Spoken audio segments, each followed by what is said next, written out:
यदि आज ये वीडियो आपके सम्मुख आया है तो इसे केवल संयोग मत मानिएगा, क्योंकि कभी कभी ईश्वर संदेश शब्दों से नहीं संकेतों से देते हैं। और जब संकेत नीम करौरी बाबा की कृपा से आते हैं तब उसका उद्देश्य केवल सुनना नहीं, जीवन बदलना भी हो जाता है। तो आज जो हम आपसे कहने जा रहे हैं उसे अंत तक सुनना अनिवार्य है। संभव है ये वही उत्तर हो जिसकी प्रतीक्षा आपका हृदय वर्षों से कर रहा था। तो आइए बिना देर के हुए प्रारंभ करते हैं आज का ये दिव्य अध्याय। बहुत बार मनुष्य अपने जीवन की सबसे बड़ी भूल स्वयं करता है। वो संसार की बातों पर विश्वास कर लेता है पर ईश्वर की व्यवस्था पर नहीं। 4 लोग कह दें कि तुमसे नहीं होगा तो वो हम मान लेते हैं कि शायद ये 4 लोगों का एक मत कहीं ना कहीं मेरे जीवन में परेशानी को इंगित करता है कि हाँ, मुझ में वो कार्यकुशलता नहीं है जिसके कारणवश मैं ये चीज नहीं कर पाऊंगा, या मैं ये अमुक कार्य नहीं कर पाऊंगा, कि अब मेरा जीवन में आगे कुछ नहीं हो पाएगा।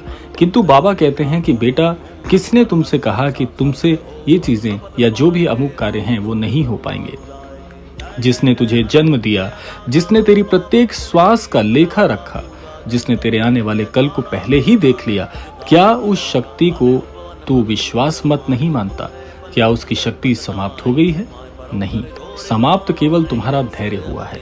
अब बड़े ध्यान से सुनिएगा कि जब जीवन में सब मार्ग बंद दिखाई देने लगे तब समझ लेना कि परमात्मा तुम्हें किसी नए द्वार तक ले जा रहा है।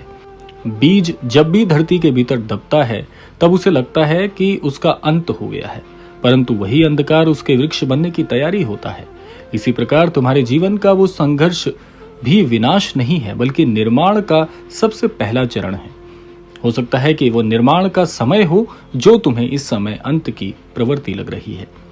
कहा जाता है कि जब बाबा अपने भक्तों से बिना बोले भी संवाद कर लेते थे तो कई लोगों ने अनुभव किया कि जब वो पूर्णतः निराश थे तभी कोई ऐसी घटना हुई जिसने उनके जीवन को दिशा प्रदान की या उनके जीवन की दिशा बदल दी। कभी किसी अजनबी के माध्यम से, कभी किसी स्वप्न के माध्यम से और कभी कभी किसी साधारण सी बात के माध्यम से भी महाराज जी अपने संदेश पहुंचा देते थे। इसीलिए यदि आज ये संदेश आपके पास पहुंचा है तो अपने भीतर ये प्रश्न अवश्य पूछिएगा, क्या ये केवल वीडियो है या मेरे लिए कोई संकेत होगा? बाबा की कृपा का एक अद्भुत नियम है, वो कभी उस व्यक्ति को खाली हाथ नहीं लौटाते जो अहंकार छोड़कर विश्वास के साथ उनके चरणों में आता है। परंतु कृपा का अर्थ ये नहीं कि बिना प्रयास के ही सब कुछ मिल जाएगा।